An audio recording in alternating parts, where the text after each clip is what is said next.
Assalamualaikum warahmatullahi wabarakatuh. Hamdan wa syukran lillah. Assalatu wassalamu ala rasulillah amma ba'du.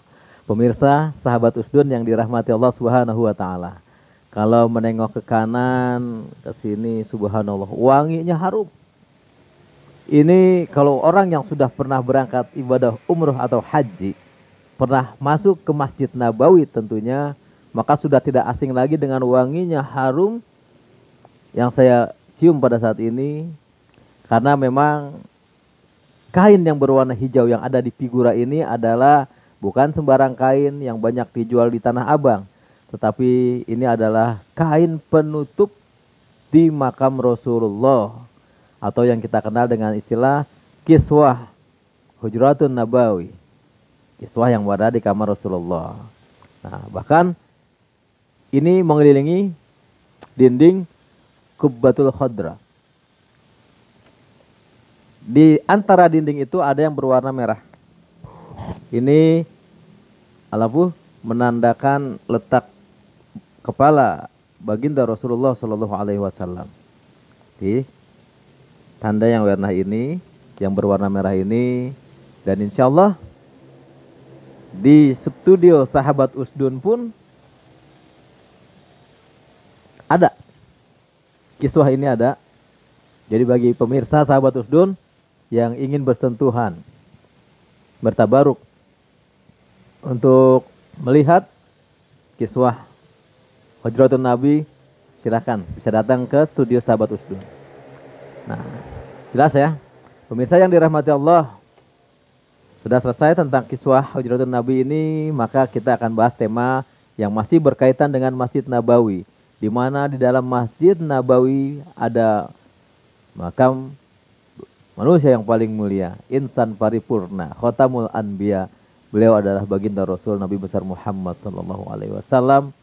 Dan ternyata makam Rasulullah di Masjid Nabawi ini sudah pernah beberapa kali mencoba diambil jasad Rasulullah oleh musuh-musuh Allah, oleh musuh-musuh Islam.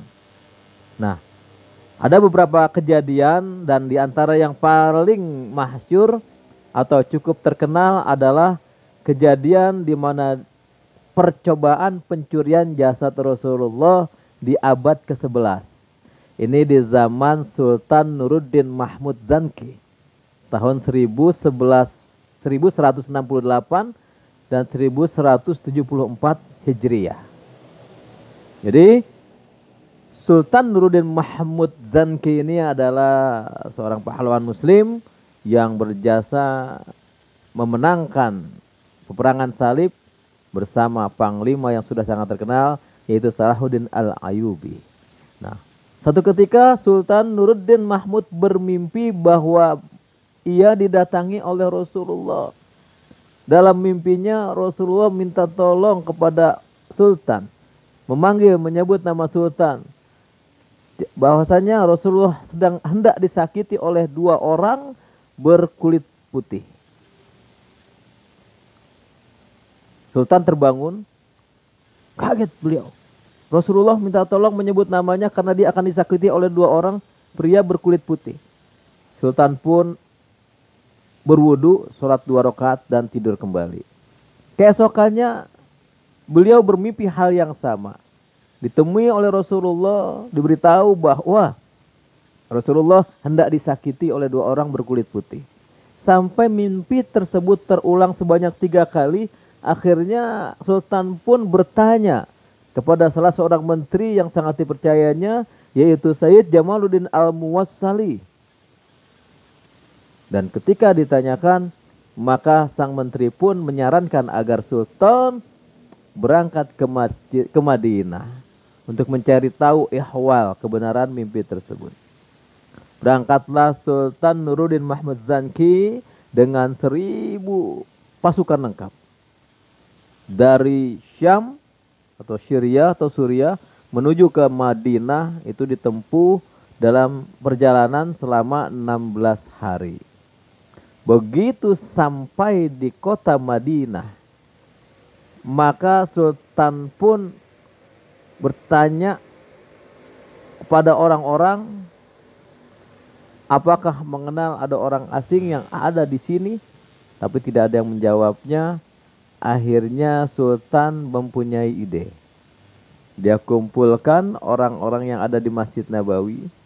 Kemudian penduduk Madinah diberikan sedekah, diberikan hadiah oleh Sultan. Sampai semuanya berbaris, diberikan hadiah.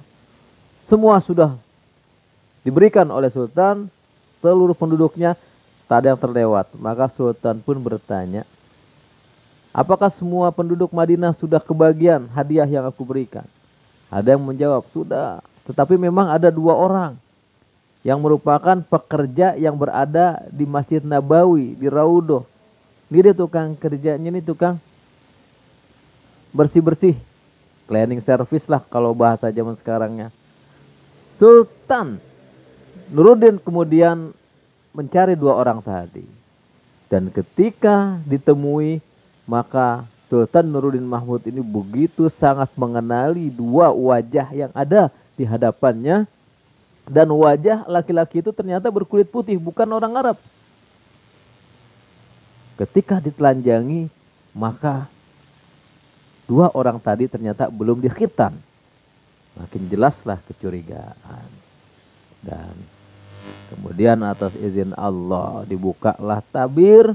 Sampai akhirnya diketahui bahwa 2 orang ini adalah utusan dari orang-orang Yahudi yang akan berencana mengambil jasad Rasulullah. Allahumma sholli ala sayyidina Muhammad wa ala ali sayyidina Muhammad. Jadi si orang ini nih 2 orang kulit putih tadi, dia udah gali terowongan. Udah gali terowongan dilakukan berbulan-bulan. Sampai akhirnya ketika hampir mencapai jasad Rasulullah, Rasulullah memberikan isyarat melalui mimpi kepada Sultan Nuruddin Mahmud Zangki. Dan berhasillah digagalkan rencana pencurian jasad Rasulullah tersebut. Dan 2 orang tadi dihukum pancung, dihukum mati di depan halaman masjid. Kemudian jasadnya dibakar agar memberikan dampak jera, agar perbuatan ini tidak lagi dilakukan. Orang tidak berani melakukannya karena hukumannya sangat berat. Pemirsa, sahabat Usdun yang dirahmati Allah Subhanahu wa taala. Kalau kita pernah ke umroh ataupun haji ke Masjid Nabawi, maka cerita yang saya sampaikan ini, kisah yang saya ceritakan ini sangat tergambar bagaimana bentuknya Masjid Nabawi di Madinah Al-Munawwarah. Dan di situ ada sosok jasad manusia paling mulia, baginda Rasul Nabi besar Muhammad sallallahu alaihi wasallam. Saya doakan semoga sahabat Usdun, terutama yang menonton tayangan ini dari awal sampai dengan kelar selesai, mudah-mudahan Allah berikan kesempatan untuk bisa berkunjung ke makam Rasulullah, berziarah ke makam Rasulullah, berziarah ke Masjid Nabawi, berziarah ke Masjidil Haram, melaksanakan ibadah umroh ataupun haji. Demikian, semoga tayangan ini bermanfaat. Hadanallahu wa iyyakum ajmain. Assalamualaikum warahmatullahi wabarakatuh.